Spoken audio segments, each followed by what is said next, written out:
E recentemente, uma nadadora norte-americana ficou desacordada debaixo d'água depois de desmaiar. A atleta tinha histórico de desmaios e foi resgatada pela treinadora. Mas você de casa sabe o que são os desmaios e por que eles acontecem? Sobre isso, vamos conversar agora com o neurologista e professor da UBRA, William Martins. Boa tarde, professor William, tudo bem? Boa tarde. Tudo Professor, certo? tudo certo. O que são os desmaios? Os desmaios são uma alteração da função cerebral transitória, né, que ocorre devido à baixa circulação de sangue no cérebro. Isso pode ocorrer em situações como exercícios extenuantes, emoções fortes. Então, é um quadro relativamente comum, como que aconteceu com a nadadora Anita Alvarez dos Estados Unidos, né? Quais são as principais causas? É possível apontar algumas causas prévias para os problemas? Sim, claro. Existem duas principais causas, né? As neuromediadas, das quais o mais comum é a vasovagal, tá? As cardíacas e aquelas relacionadas à hipotensão postural, né? O que são essas coisas? As neuromediadas, né, como a vasovagal, são aquelas que ocorrem quando a pressão arterial baixa abruptamente e o coração bate um pouquinho mais lento, quando a pessoa é exposta a emoções fortes, exposta a exercícios extenuantes, ou exposta por exemplo, a ver sangue ou tirar sangue, né? É um tipo de reflexo anormal que ocorre em pessoas predispostas, né? Ou seja, tem uma forte predisposição genética, cerca de 20% das pessoas que têm esse tipo de síncope tem uma história familiar também já de pessoas que têm desmaios, né? E também tem alguns outros fatores, como, por exemplo, pessoas que têm enxaqueca, têm um pouco mais de chance de desmaiar, né? Para tu ter ideia, assim, pessoas que estão desidratadas ou dias de calor também são fatores de risco, né? Mas, de longe, o mais comum é o que a gente chama de síncope benigna, né? Que é esse desmaio, que eu comumente digo como desmaio, vasovagal, né? E, professor, caso esses quadros aconteçam com uma certa frequência, eles podem evoluir para um problema mais sério? Em geral, a síncope vasovagal, ela o desmaio vasovagal, não, a síncope vasovagal, ela não costuma evoluir para um quadro mais sério, né? Ela é mais comum em mulheres jovens, né?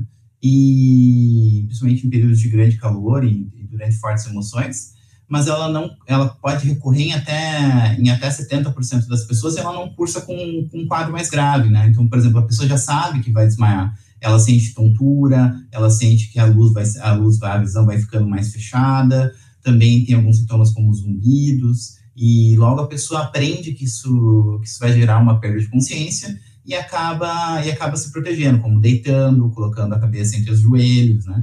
Mas existem algumas coisas que a gente chama de red flags, que são, assim, algumas bandeiras para procurar uma ajuda médica, né? Por exemplo, a gente sempre que tem uma síncope, um desmaio que ocorre durante o exercício, a gente tem que procurar, em geral, um cardiologista ou um neurologista. Por quê?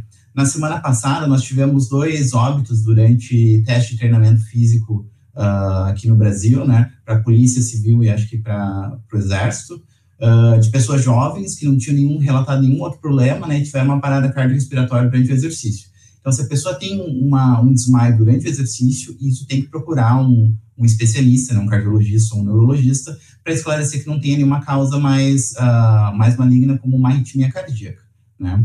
Agora, se a pessoa levantou, assim, começou com esses sintomas que eu falei antes, de tontura, cabeça vazia e diminuição da visão, isso geralmente é uma síncope postural, né? Que é a pressão baixa quando a gente fica de pé, e algumas pessoas não têm a compensação que normalmente ocorre, né? Isso faz com que as pessoas desmaiem.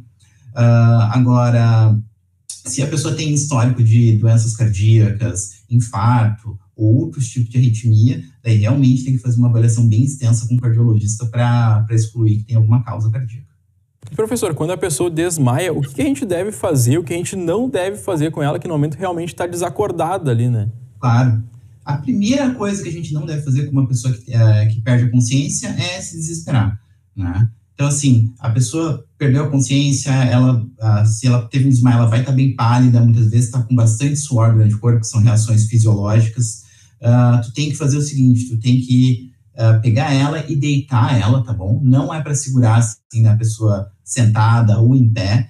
Por quê? Porque o nosso corpo, ele é extremamente inteligente, né? Então, quando a gente desmaia, o que o corpo faz? Ele perde o tônus, né? A gente perde a postura, cai e a gente perde o limitador da gravidade, o que significa que o sangue circula mais facilmente pelo corpo, né? Então, a gente tem que deitar essa pessoa, né, elevar as pernas, né? Em geral, o desmaio ele é de curta duração, entre 10 a 15 segundos, né? Elevar as pernas da pessoa, que isso aumenta a circulação sanguínea, e evitar, né, colocar qualquer coisa na boca da pessoa, ou chacoalhar a pessoa, ou bater nela para acordar, né? Isso é uma coisa que geralmente vem espontaneamente. Professor William, muito obrigado pela participação aqui no Conexão e seja sempre muito bem-vindo. Muitíssimo obrigado pelo convite e tenham todos uma boa tarde. Boa tarde.